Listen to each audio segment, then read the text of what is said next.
Testing 1, 2, 3.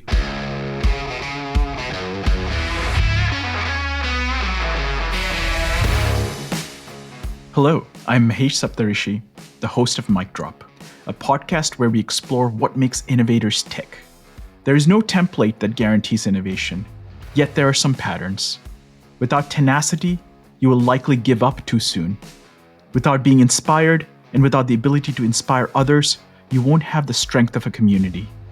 Without being creative, you'll not be able to break from the status quo. Without being knowledgeable, you'll not be able to identify consequential problems. Innovators, almost without exception, are tenacious, inspiring, creative, and knowledgeable. This is what makes innovators tick, leading to that mic drop moment. The purpose of this podcast is to learn and make that mic drop moment more likely for each of us. Thank you and enjoy.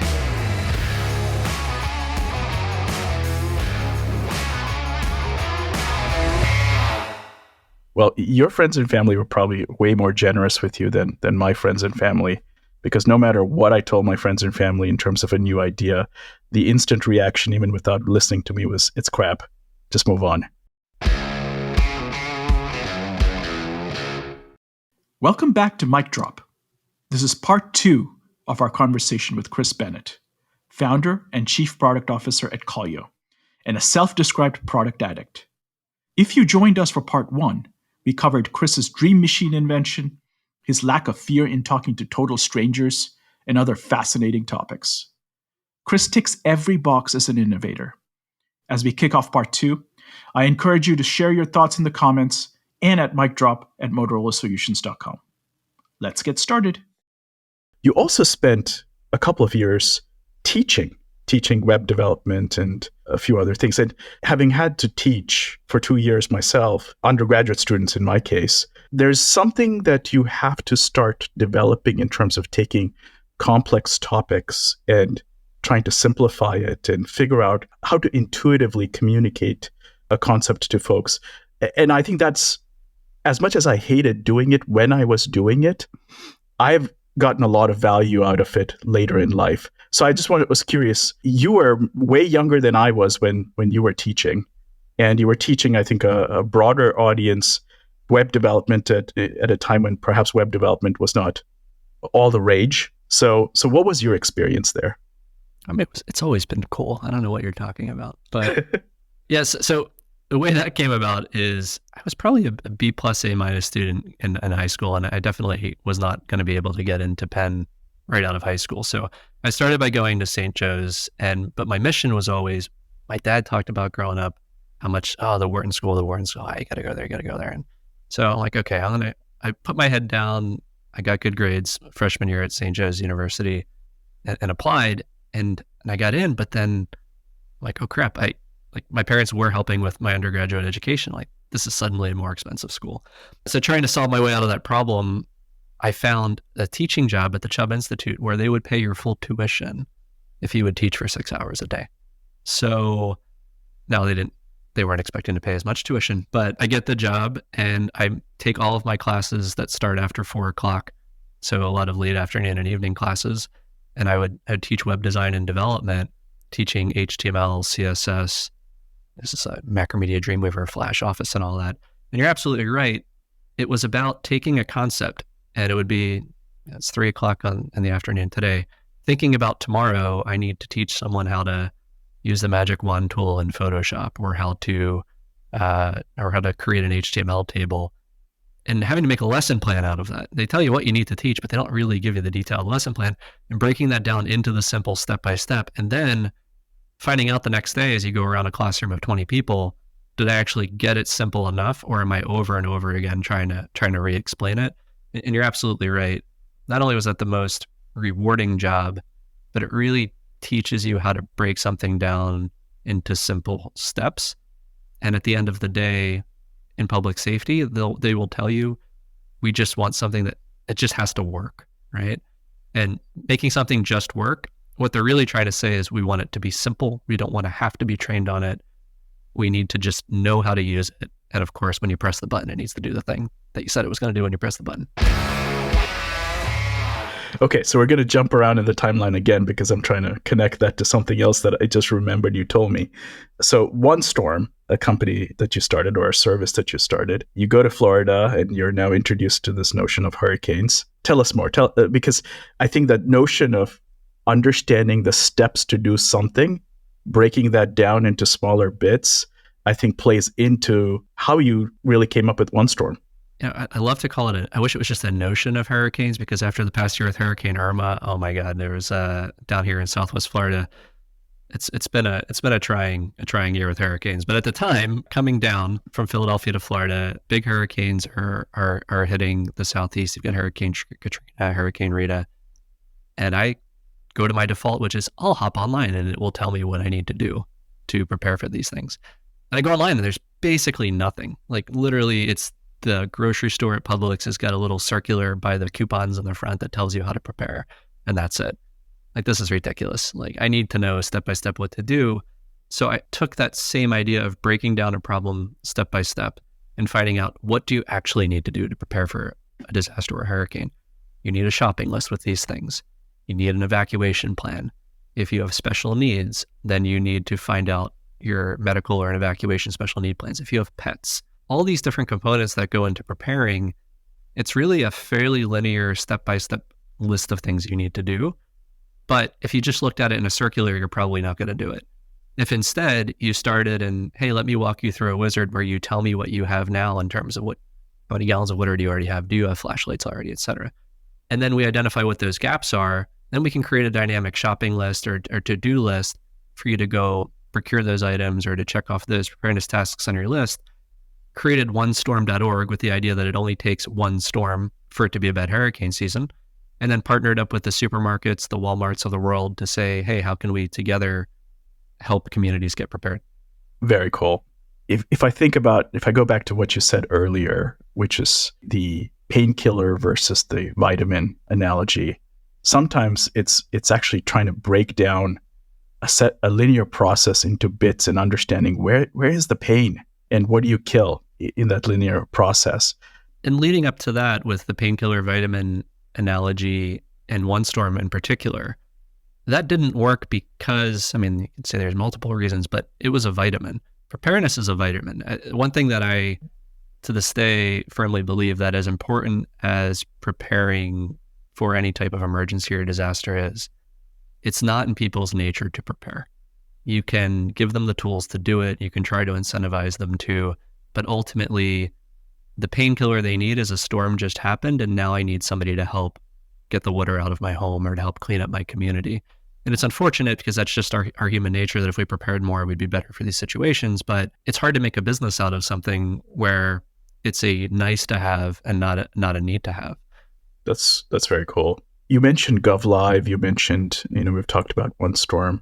How many startups roughly before Callyo? Steve used to tell me stop talking about this in investor presentations because he's like, you don't want people to know how many things didn't work right, because you want them to think that they're banking on the one that is working right. But Callyo was the 13th incorporated internet business that I was started or co-founded since I was a teenager. I guess it was over about a 27-year period, 26 products across that time, including all the current Callyo ones, dozens more just individual websites, and 74 patents across 16 different inventions. So when I say that I've just been addicted to this, literally every day I'm trying to you can see why I've got a light phone now. I want to wake up and just finish one thing instead of thinking of something new to go work on and to go create. And that is tough. So lucky number 13 or number 13 was your lucky one. Let's hope it's all of our lucky number, right? So a lot of us, we embark on these ventures. We have an idea. We are stubborn enough to go pursue it, even when a lot of people tell us that it's a terrible idea. Why are you even doing this, etc. And sometimes it is a terrible idea, or sometimes there are reasons why it's just not going to work out. But we invest so much of ourselves and our emotions into this that it is difficult to know when to stop and when to move on. How has your journey across multiple startups framed your thought process around when you should move on? I think it's important to take some of these taglines that just become bumper stickers and mantras of move fast and break things or do shit that matters or whatever, and just say, oh yeah, that makes sense. But the one that is most important to me is fail fast. And fail fast doesn't mean that you're going into it expecting that you're going to fail. It means that if you are going to fail as fast as you can, learn something from it, and then try the next thing that hopefully doesn't fail. And what has always bothered me most going to startup incubation events like ones that we used to organize in St. Pete is you'd see a startup one year, they'd present what they're working on, they'd come back again the next year, and they would have little to no traction from the year before and fairly the same thing. And it's because we get invested in ideas, we get invested in what we're working on. Maybe we even took money from friends and family to go out and pursue or to create that thing. And we think that if we stop doing that, either professionally or personally, that it will be a failure. People will think less of us. And yeah, I mean, mentally difficult. In fact, depression and suicide is extremely high among startup founders. It's a topic that's not really talked about enough because there is that. I see, I'll go to Twitter and to TechCrunch or whatnot and see all these people succeeding. If I'm not, then I must be doing something wrong and I'm a failure. But those articles rarely mention that it's their third or their fifth, or in my case, 13th attempt to create something before it finally works. So how do you get that many attempts, right? How do you, if it's not going to be attempt 1, 2, 3, if it's going to be 5 or 13, how do you make sure you get to that number in order to find that success? And it's about once you have an indicator that something is really not exciting or going to pan out, how do you stop and then move on? And some of the ways that I found that are helpful to do that is if you're trying to convince other people that it's exciting, or the only people that find it exciting are your friends or your family that feel like they have to say nice things to you. If other people are not coming to you saying, I want more of that, I want it to be able to do more, how do I get access to it from my friends? Then you're in a position where you're going to have to be selling and convincing people on the dream at the same time that you're building it. That's infinitely harder than creating something that is exciting. Getting people are just immediately drawn to that. And then your job is to then grow from there. Totally. Well, your friends and family were probably way more generous with you than my friends and family, because no matter what I told my friends and family in terms of a new idea, the instant reaction, even without listening to me, was, it's crap, just move on. And so, but when things didn't go my way, they were very supportive. So I did have that going on for me.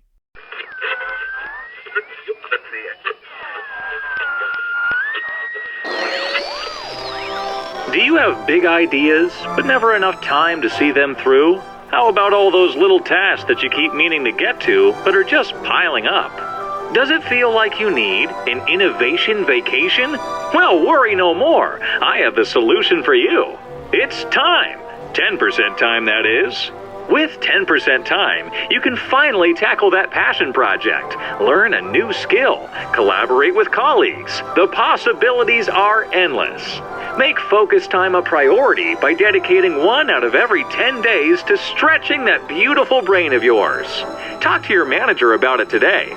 Finding time for innovation just got a whole lot easier.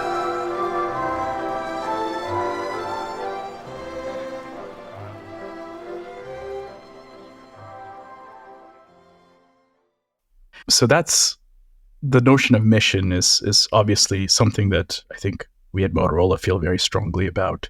But it also, I think, points to a little bit of how you can, in a very purposeful and appropriate way, grow your team and set team culture.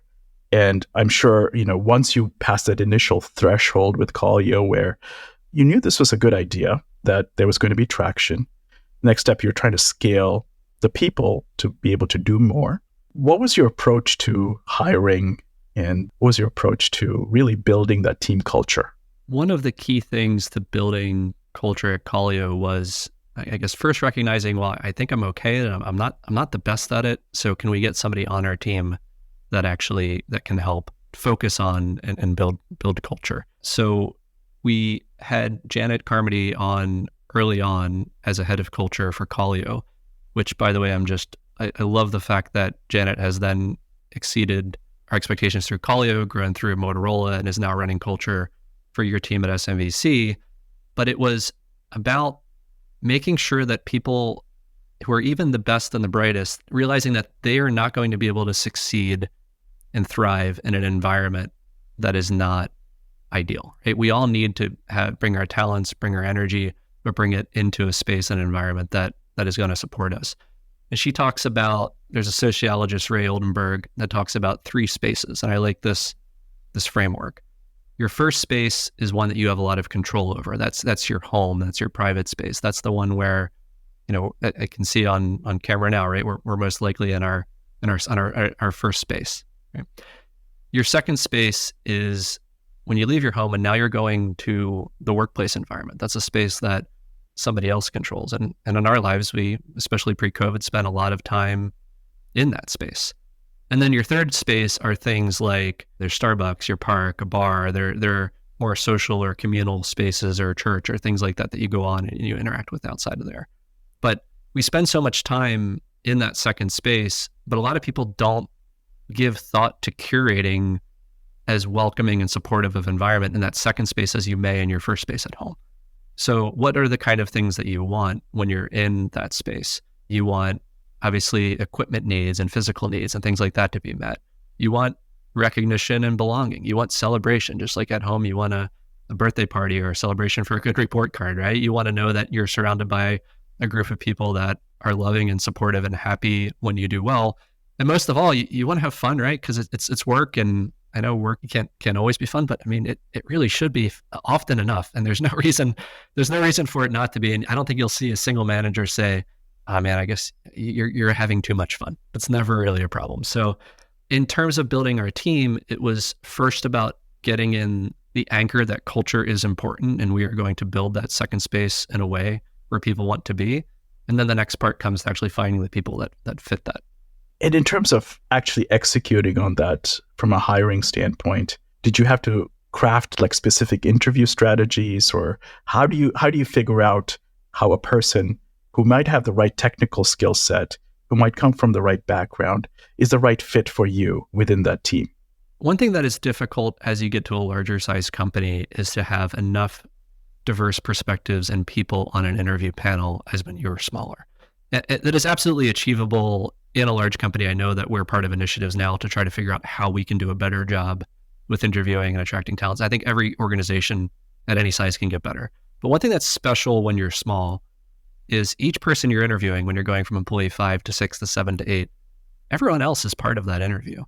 And those people are coming from different backgrounds and perspectives, technical, non-technical, different life experiences that really provide a lens into, Chris, while I understand that that person did the best on the coding test, or you think they could build your project, there's just not something right about how he might have treated that other person in the interview, or that thing that they said, or there's something about, if you get enough people with different perspectives to have a conversation, you're going to get different points of view. And I think that we never fail if we get a lot of points of view and then use those to make the best decision we can.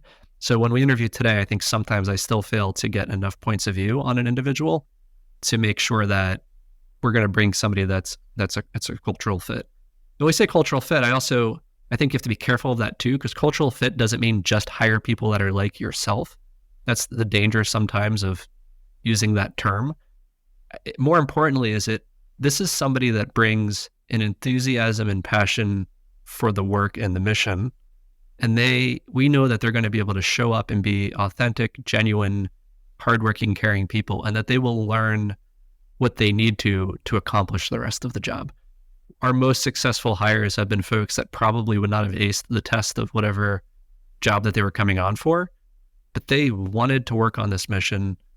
They wanted to help each other. They learned the rest of it, and they participated and they engaged in the play, right? They were not just there to write the code or design the next brochure. They were part of those activities. I think, just going back to your 3 spaces approach, right? So what you said in many ways resonates with me in terms of when you're at home, you're choosing who you're welcoming into that space.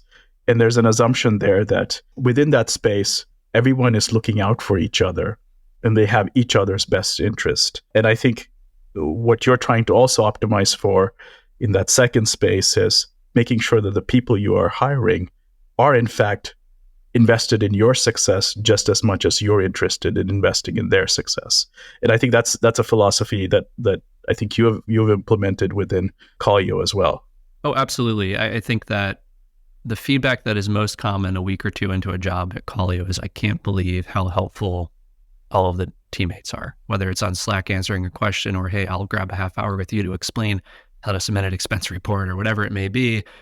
It is, we all want each other to win. And I think the best environments you can be in are one where, hey, I want Mahesh and Laura to win. I hope they want me to win. I want the people on my team to win. And if you have that idea that we're in it together, we're trying to help everybody solve that next problem. So beyond being helpful to each other, it's the recognition that everyone wants each other to win, right? I want Mahesh to be successful. I hope he wants me to be successful. I want the people on my team to be successful.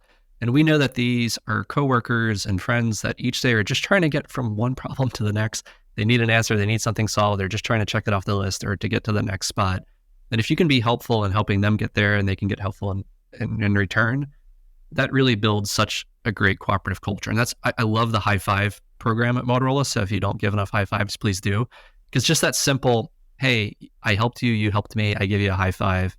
And then you get that reward that is just amazing. I really like this notion of building a culture where all of us are invested in each other's success. We want to see each other win.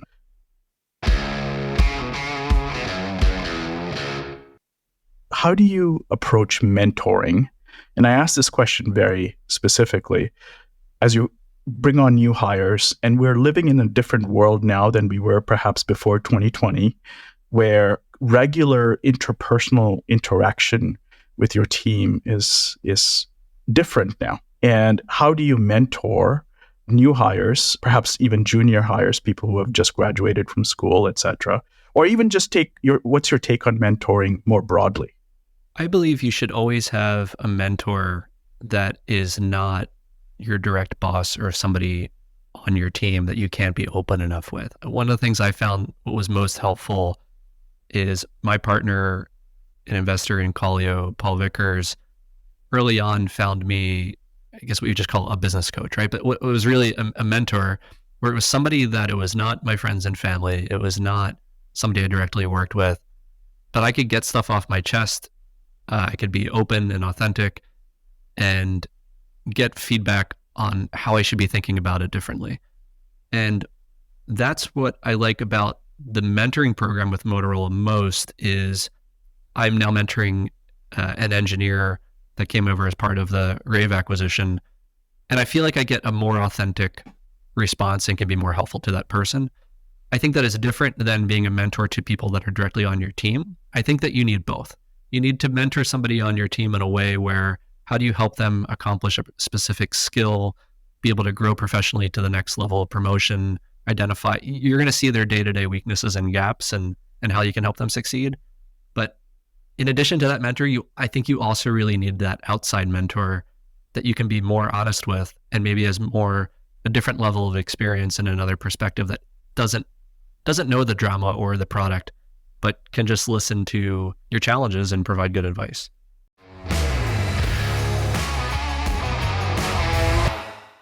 So you mentioned fishing a few times now. What about fishing do you just enjoy the most? I think there's this quote from, or not quote, but just an idea from Anders Ericsson called the 10,000 hour rule, where if you spend 10,000 hours on something, that's what you need to make. I think that rule to make yourself an expert. I think that rule applies to everything but fishing, because myself and everyone else that I see on the water that is out there every weekend, the rod goes down, the fish doesn't come up. I like going out there on the water, but I never keep my hopes up. It's a catch and release, but I wish I did a little bit more catching. I have better luck at the seafood aisle at Publix than I do with a fishing rod, but I do enjoy it. It gets me away from the screen and out on the water. And it gets you away from the screen, but does it actually distract you enough that you're not actually thinking about your addiction to products? No, not at all, because I'm out on the water. I'm listening to the search radio from the Coast Guard on channel 16, and it's somebody trying to explain where they're. Oh, I see a pink hotel in the background. I'm disabled here. I'm there. I'm like, oh my, like, how can you not tell somebody exactly where you are? It is at the time, like 2018 or something like that. Your phone knows where you are. The Coast Guard is trying to get you to explain it. It's not working. So we created a tool. It was I-911, where the Coast Guard can send a text message to a boater. The boater taps the link. They open the web page, and it just says, hey, just like Google News would, can I-911 see your location? You tap yes, and then the Coast Guard sees you on the screen, and they know exactly where you are. And on the technical details, it did it over like a real-time WebSocket and all that. So if you're in low data connections, it works. And it became the fastest adopted technology through the Coast Guard's R&D program and is used nationwide today. We never charged them anything for it. So it's out there and it's free. But no, so your point of I wasn't looking at the screen, but my ears were still listening to the radio and saw a problem, created it. Chris, this has been a fascinating discussion. And I think as I've tried to sort of understand your tenacity, your inspiration, your creativity, and your knowledge, I think we've touched upon every aspect of it that you have sort of gone past the mean in the right direction. And so hopefully everybody listening can see and maybe learn something in terms of how you do it. Not everything here tends to be a pattern, but there are patterns that I think everyone can value. And thank you for all the things that you do here at Motorola. Thank you for inspiring all of us. And thank you for making us better in terms of everything that we aspire to do. So thanks again. This has been fun. Thank you so much.